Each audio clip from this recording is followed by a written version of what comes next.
Tuhan,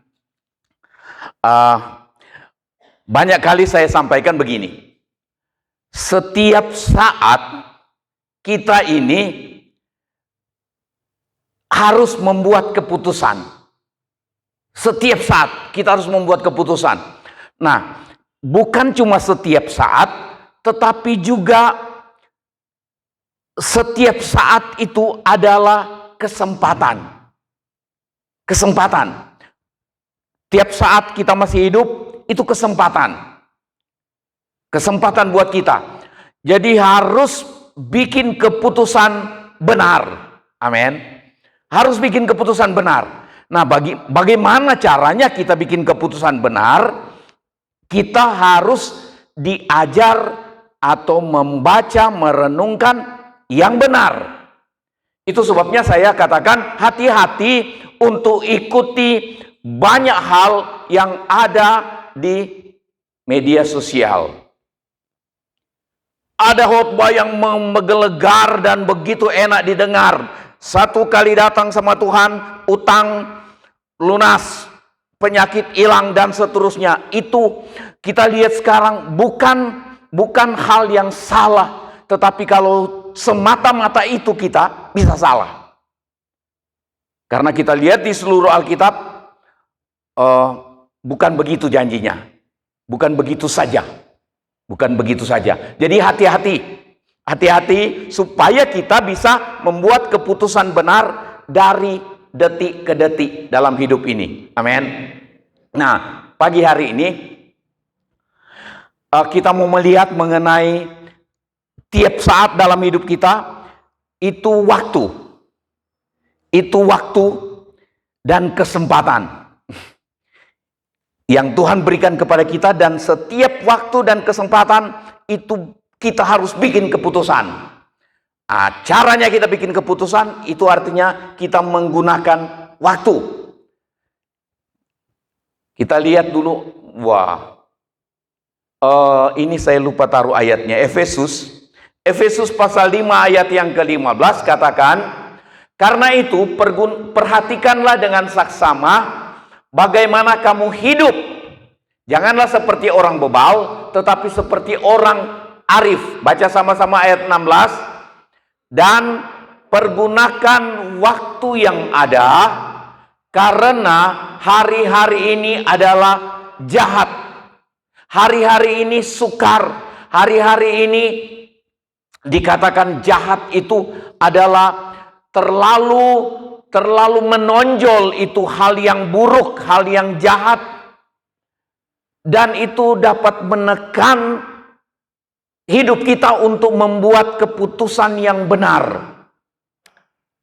Kalau orang terlalu susah, terlalu melarat, seringkali dia mikir untuk berbuat mencuri.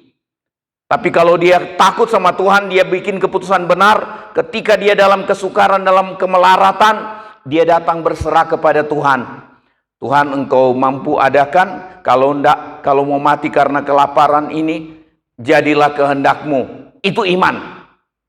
Itu orang yang kuat dalam Tuhan. Itu yang membuat keputusan benar di hadapan Tuhan. Nah, ayat 17, sebab itu janganlah kamu bodoh, tetapi usahakanlah supaya kamu mengerti kehendak Tuhan. Dari 3 ayat ini kita melihat, katanya disuruh memperhatikan keadaan, memperhatikan dengan saksama bagaimana kamu hidup. Artinya bagaimana kita membuat keputusan. Nah, ayat 16, pusat pembicaraan kita, pergunakan waktu yang ada. Menggunakan waktu yang ada harus memperhatikan dengan saksama bagaimana kita menjalani hidup ini, bagaimana kita membuat keputusan. Perhatikan dengan saksama, itu diukur, dicocokkan dengan kebenaran, dicocokkan dengan firman Tuhan.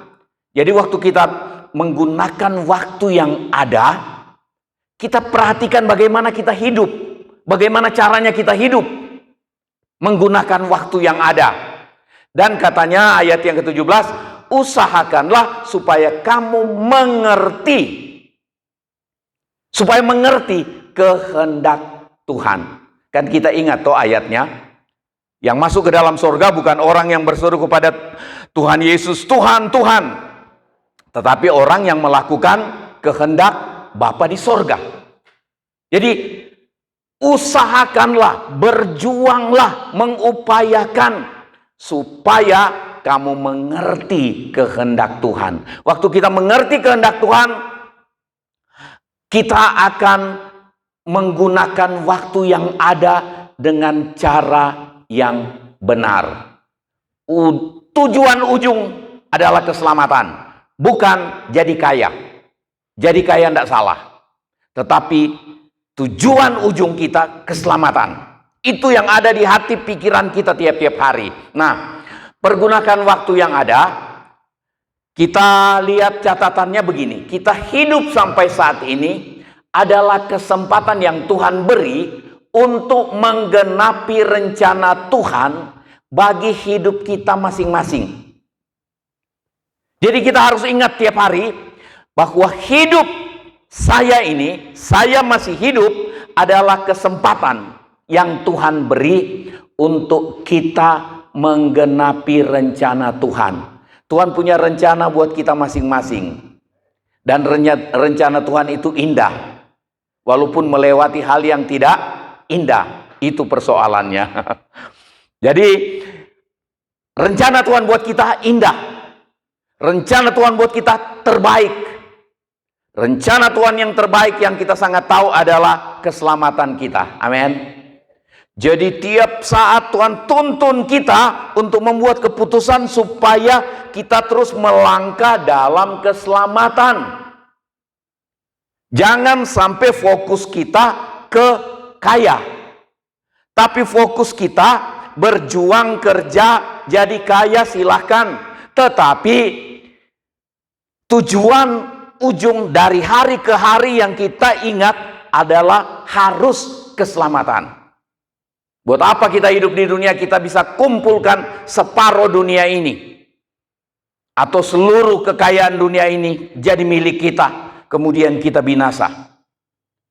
Tuhan tolong kita supaya kita menggunakan waktu secara benar. Nah, keadaan apapun yang kita alami seperti masa corona ini dan kesukaran di ekonomi adalah kesempatan bagi kita untuk bersikap sesuai kehendak Tuhan. Jangan kebingungan di hari ini. Kita harus menggunakan masker, kita harus menjaga jarak, cuci tangan, pokoknya lakukan semua. Lebihnya itu adalah Tuhan. Kita sangat terbatas untuk menjaga penularan ini. Tetapi kita memohon tiap hari, Tuhan, kami terbatas. Jangan lalai tapi kami terbatas. Tetapi Tuhanlah yang sempurna untuk menjaga kami. Itu artinya keadaan apapun yang kita alami adalah kesempatan bagi kita untuk bersikap sesuai dengan kehendak Tuhan. Kesukaran yang terjadi hari-hari ini kiranya mendorong kita untuk makin mendekatkan diri, makin mengandalkan Tuhan. Amin. Ya. Waktu dan keadaan adalah kesempatan untuk berjuang untuk keselamatan diri kita dan orang lain. Maksudnya begini, waktu yang Tuhan berikan buat kita sampai pagi ini pun waktu kita gunakan waktu yang ada. Keadaan yang terjadi itu kita mau gunakan itu. Keadaan yang sulit hari-hari ini kita gunakan untuk mendekatkan diri ke Tuhan, untuk keselamatan kita.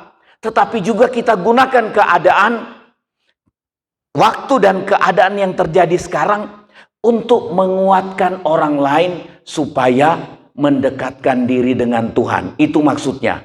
Kita mendekatkan diri dengan Tuhan, kita dorong orang lain, kita dorong keluarga kita dorong anak cucu, kita dorong siapapun untuk dekatkan diri dengan Tuhan.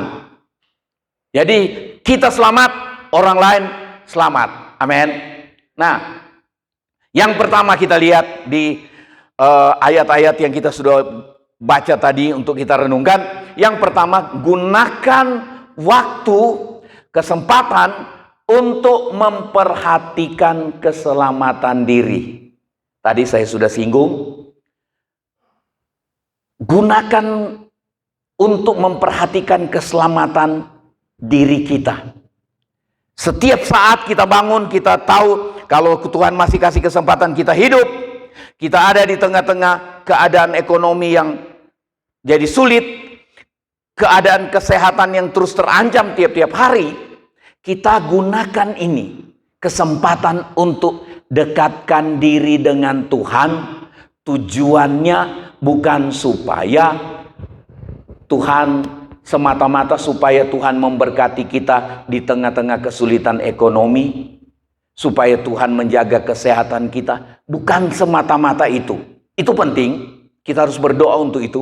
Tetapi yang lebih utama, kita ingat begini, Tuhan biar ini kesempatan buat saya, kesulitan kesehatan, kesulitan ekonomi, mendorong saya untuk sadar bahwa sungguh-sungguh hanya Tuhan sumber pertolongan. Tuhan sumber pengharapan, bukan kekuatan kita. Kalau kita sadar itu, kita mulai merendahkan diri, mengandalkan Tuhan, menaruh harap kepada Tuhan. Karena firman Tuhan bilang, terkutuklah orang yang mengandalkan kekuatannya sendiri.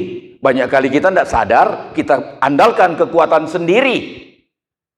Walaupun kita tidak ngomong itu, tetapi dalam praktek kita mengandalkan kekuatan sendiri. Dan tanpa sadar kita sedang ada dalam keadaan yang terkutuk. Tuhan dengan corona, dengan krisis ekonomi, bukan Tuhan yang datangkan itu, tetapi seizin Tuhan supaya manusia-manusia termasuk saudara dan saya sadar, saya harus mengandalkan Tuhan. Kalau kita tidak sadar sudah mengandalkan kekuatan sendiri dan tidak sadar sudah ada dalam keadaan terkutuk, Tuhan kasih kita kesempatan hari-hari ini supaya kita keluar dari jalan yang terkutuk itu, mengandalkan diri sendiri, mengandalkan uang, mengandalkan kehebatan, mengandalkan modal, dan kita mulai mengandalkan Tuhan. Amin. Nah itu, masih hidup sampai saat ini, itu kesempatan. Itu yang kita ingat. Kalau saya masih hidup, berarti kesempatan yang Tuhan berikan ke saya. Jadi kalau saudara dan saya masih hidup sampai hari ini, ingat, itu kesempatan yang Tuhan beri. Iya kan? Saya berkali-kali ulang, kesempatan kita hidup di dunia ini singkat. Tetapi kesempatan yang singkat ini adalah pemberian Tuhan untuk kita mempersiapkan hidup yang tidak singkat, yaitu kehidupan kekal. Harta dapat habis tiba-tiba. Jangan andalkan harta. Harta berguna kalau kita dikendalikan oleh kebenaran firman Tuhan. Tetapi ketika harta yang mengendalikan kita, maka kita bisa salah jalan. Nah, hidup sampai saat ini adalah kesempatan. Keadaan yang sedang kita hadapi, corona dan krisis ekonomi, itu juga kesempatan buat kita untuk memperhatikan keselamatan diri kita. Amin. Keselamatan diri kita. Kita perhatikan. Roma 8 ayat 28. Kita tahu sekarang bahwa Allah turut bekerja dalam segala sesuatu untuk mendatangkan kebaikan bagi mereka yang mengasihi Dia, yaitu bagi mereka yang terpanggil sesuai dengan rencana Allah.